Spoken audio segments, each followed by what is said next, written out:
Your guess is as good as mine. What could happen, after that taxiing and smooth taking off? What eventually brought that aircraft down?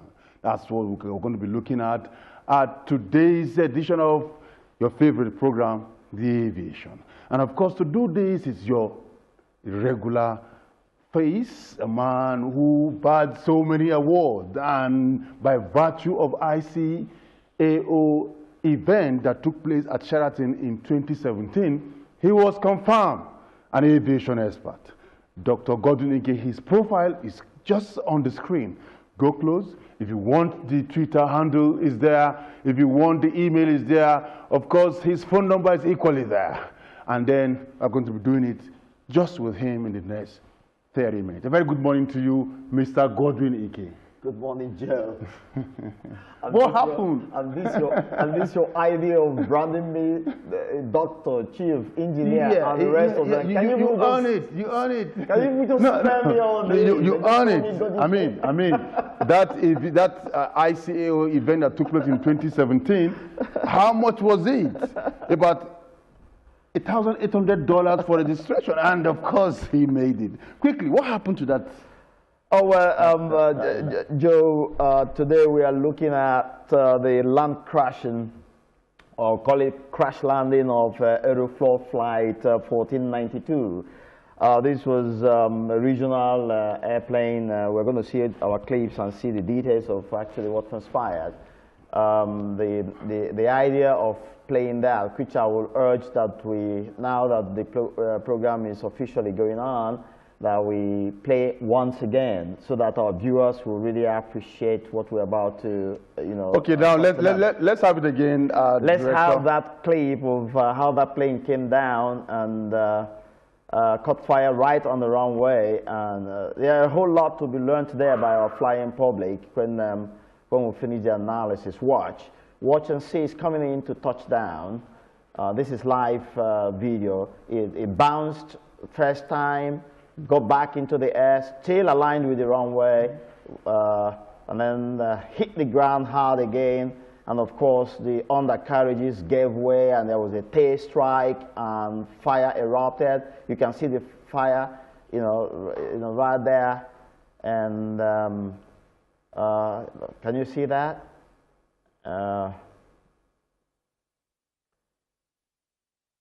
It's still,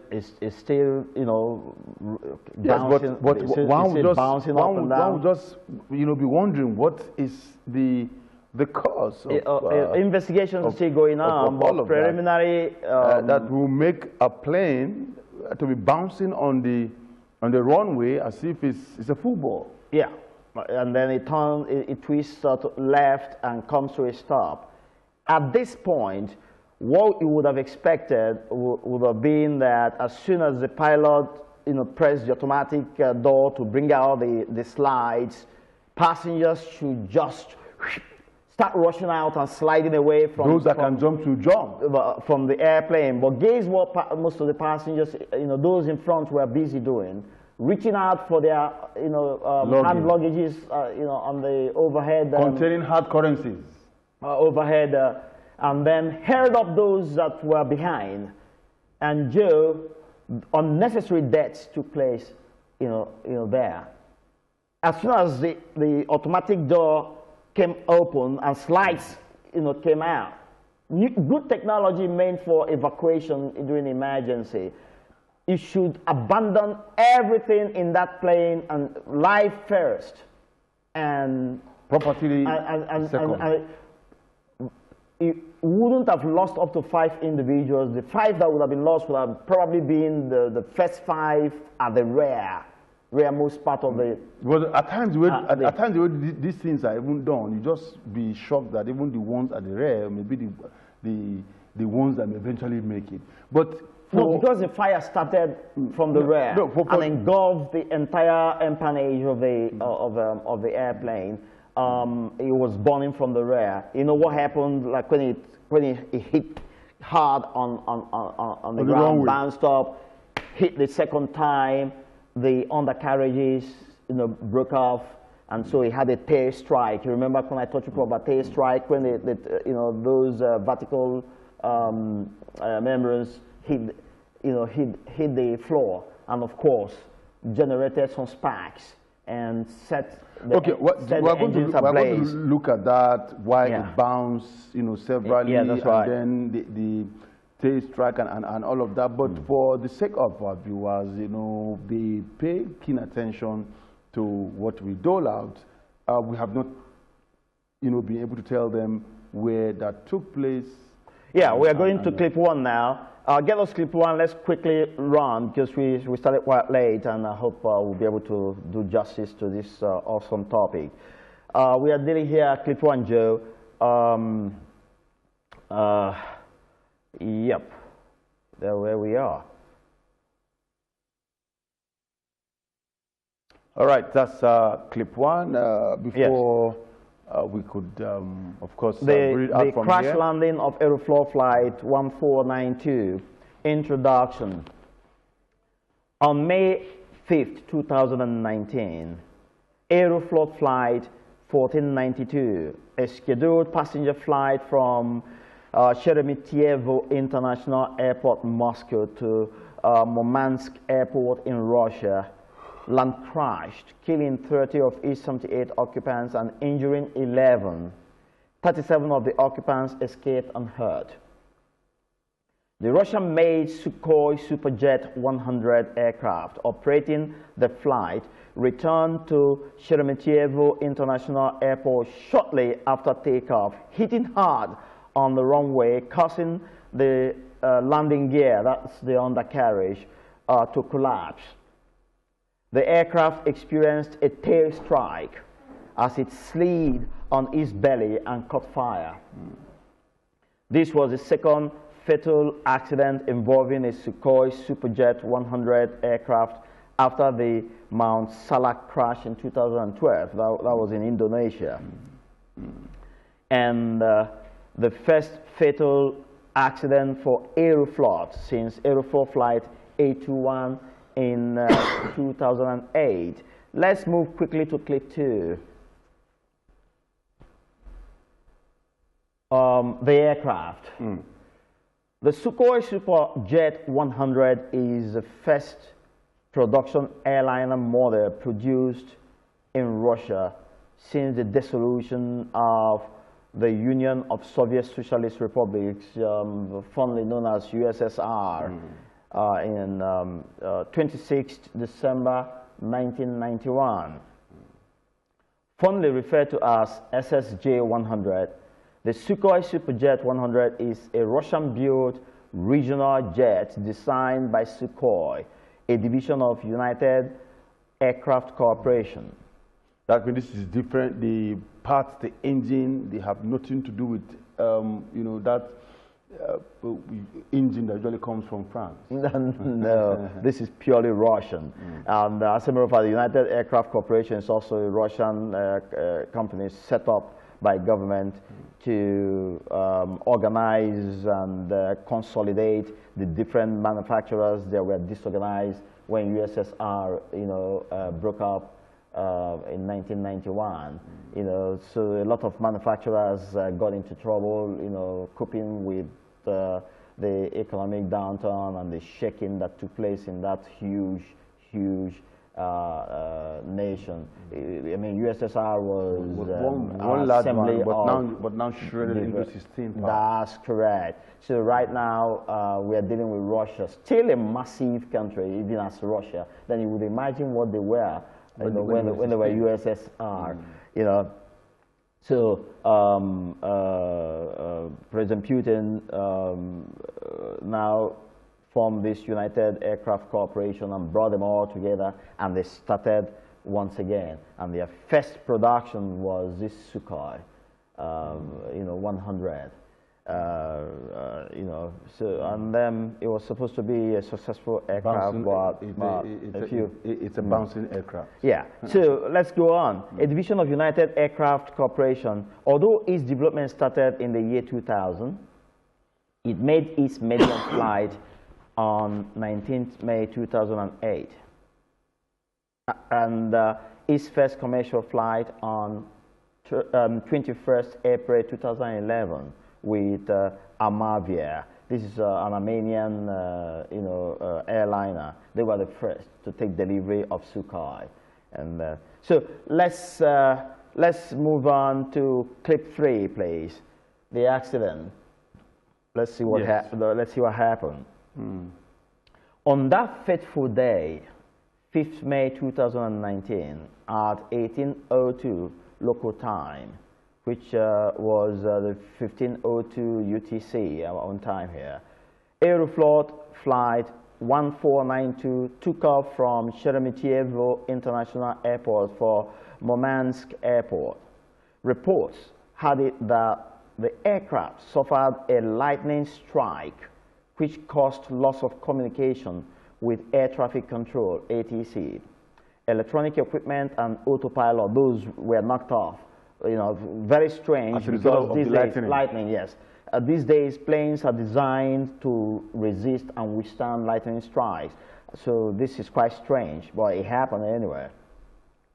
The plane was said to have stopped its climb at flight level 100, approximately 10,000 feet or 3,000 meters. I have taught you about flight levels, and if we find time, we're going to discuss that again, so that my viewers will also understand why I insisted that MCAS, in the previous crash of the Boeing 737 MAX, when I made a verdict that MCAS will never work. So this flight level stuff is one of the things that, if I find time, I will explain a little bit more. Yeah. So that's about 3,000 meters above sea level.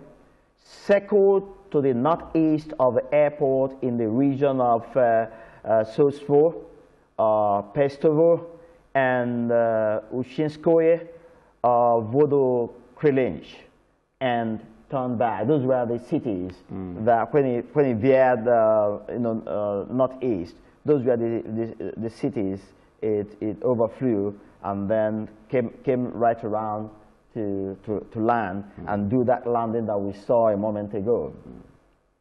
At 15:11 UTC, the transponder code was changed to 7600, indicating radio failure. At 15:25 UTC, while flight 1492 was on final approach to runway 24L, usually known as 24 left.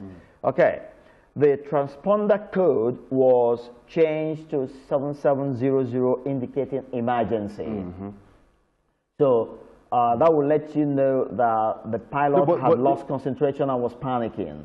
Okay, and has already indicated emergency. But what happened to the firefighting equipment in the airport? We'll get to that.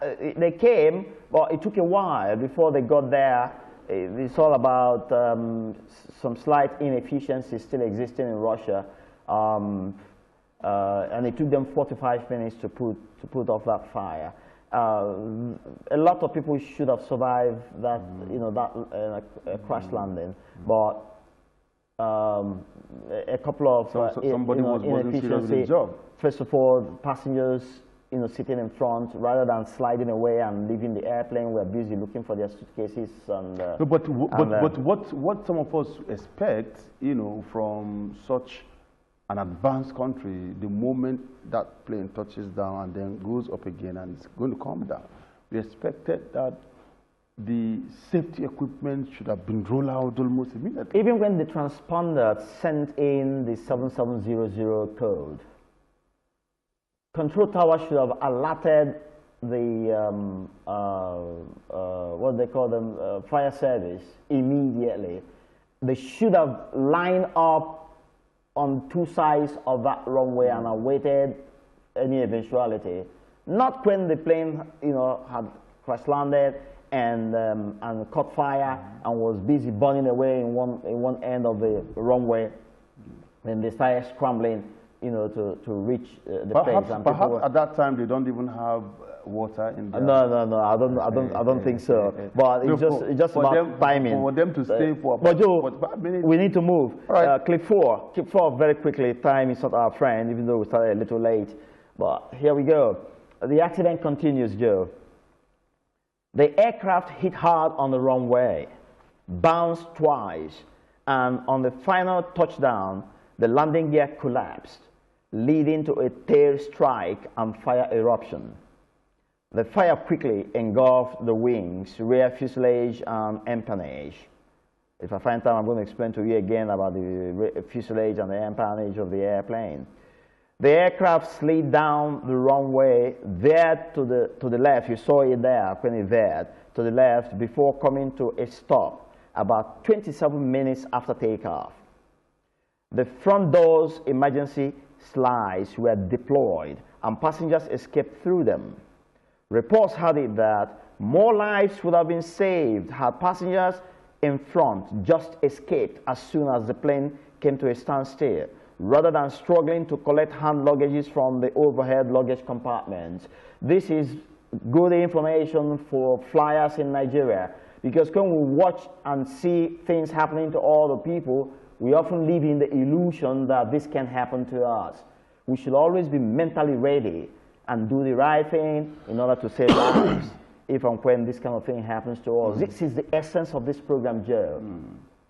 All right. To enlighten flyers. That's correct. You tell them whenever you're in such situation, the first thing you do is your safety. Run for your life. Your safety. Leave all the material things. Even if you have $1 billion in there, it's all nonsensical. You were alive to make $1 billion, you will be alive to make more. Okay. So as soon as we get the right mentality, we will behave better and save lives when we are in the a situation of emergency. Okay. So it's a good one for everyone there to grab that piece of advice. It's an aviation tidbit. That's correct. That's correct. So let's conclude clip 4 very quickly, and then the last paragraph says the entire rear half of the aircraft was destroyed by the fire, which was extinguished 45 minutes after landing. That was too much time to deal with fire in such an advanced country. But then here we are. So let's move to clip 5 very quickly, please. Clip 5, conclusion. The Interstate Aviation Committee, IAC, on the 6th of May 2019 said in a press release that both flight recorders had been recovered. One of them, the Flight Data Recorder, FDR, was damaged by extremely high temperature from the fire. IAC experts are, however, working to extract data from it. The cockpit voice recorder, CVR, was found in satisfactory condition. Pilot error is suspected at the moment due to the several non-standard features of the flight, including the landing. So if you saw that landing, you will know that I'm going to be able to explain. So let's quickly, excuse me, run through 6 just to see photographs of, that is clip 6 showing us the Russian-made Sukhoi Superjet, the exact plane that went into that rough landing and slaughtering people necessarily. Move to clip 7 very quickly, and let's see the beautiful cockpit of that. Joe, that is the beautiful cockpit of that airplane. Yeah. So comfortable and nice, and with seats receded and giving almost 180 degree. Yeah, but it's a dead trap. Vision for the pilots on both sides. All right, now bring it home. Clip 8, that's the last one, so we can have discussions. Clip 8, so this was a medium flight on 19th May 2008 when Aviation took possession, the very #1 possession of Sukhoi. Very lovely regional airplane. And then show us the set of seatings, the cabin seats, so that people will understand when they know the cabin seat. Move on to that cabin seat. Yeah, Joe, look at that. This is exactly how the interior of the airplane is. You see, it's a single aisle, airplane with 3 seating on one side.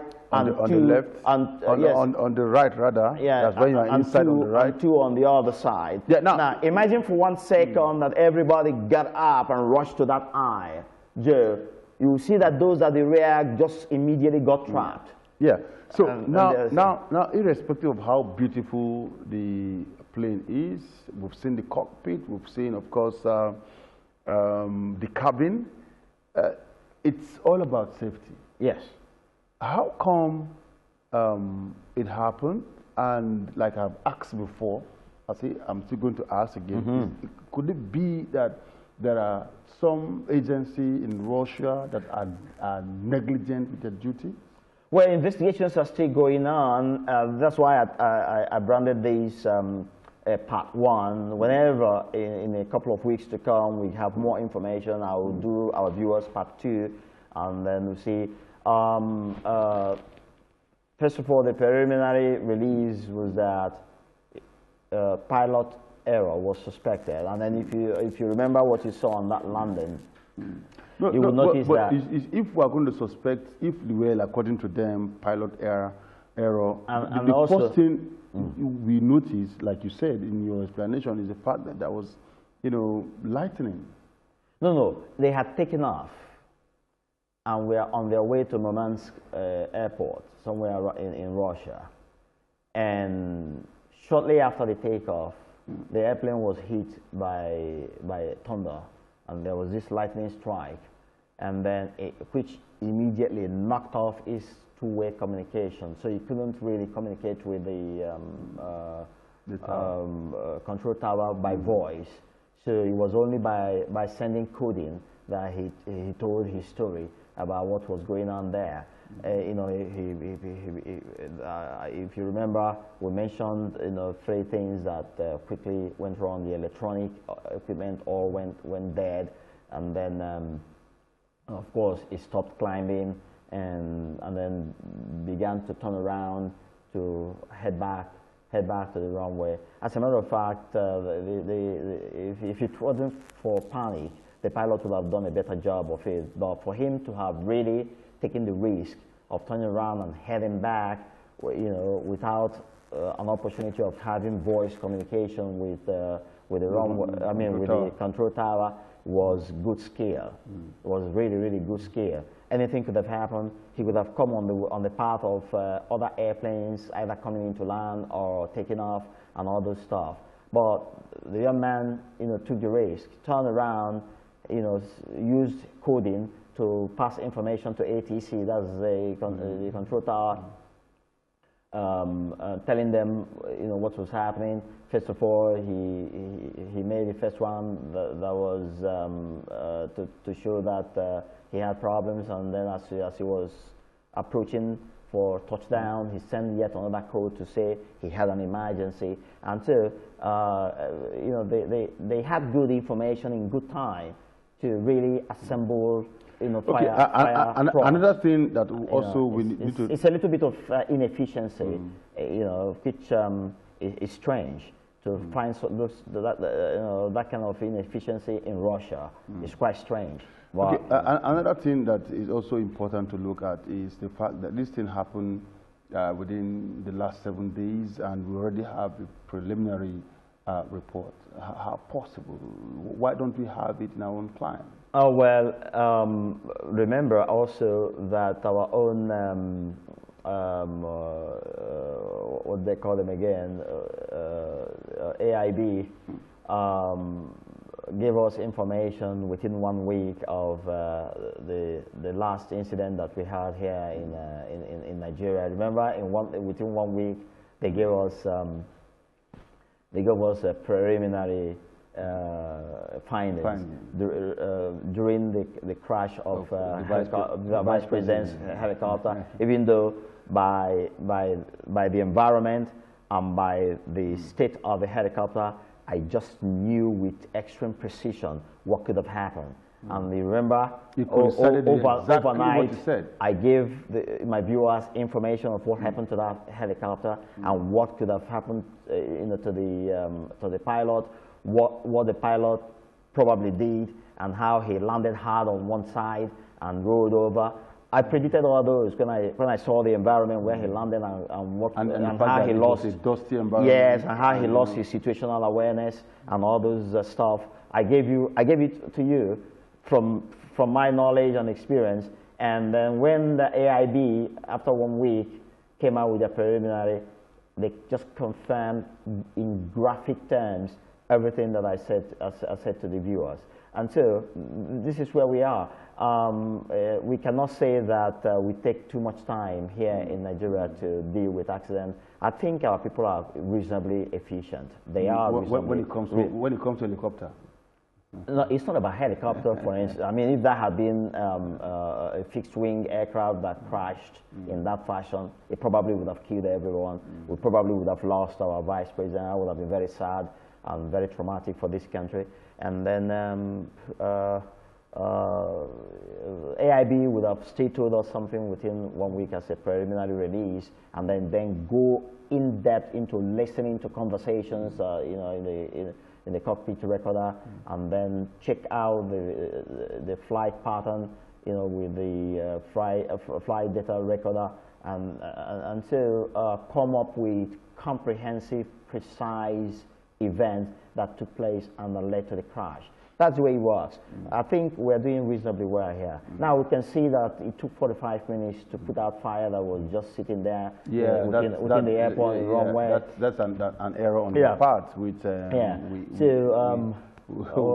moving forward. We're moving forward as a nation. You know, most time when you see this thing, well, in the movie, you know, a plane that's faulty, it's landing, you just see about 10, you know, firefighting equipment, 5 on the left, the other 5 on the right. You see them chasing as soon as the plane is landing. That's what is expected, actually. You know? As soon as a distressed pilot, you know, radios the control tower to announce that he's in distress, the tower, you know, immediately should alert all the security agencies, including the fire service, to get ready. That we might just have a sad situation on our hands, that an airplane in distress is zeroed in on the runway and coming in. And so their business is to run all the way on both sides, you know, down the side of the runway, and spread themselves out and await, because in that kind of situation you do not know really where but in the this plane analysis, will start. Where could you put the blame? On the traffic, you know, I mean, the control tower? We do not know yet. Or with the I will not pronounce, equipment. Joe, I will not pronounce a blame. No, but like you said, so long as the pilot sent in those codes that, hey, it's in distress and it's going to land,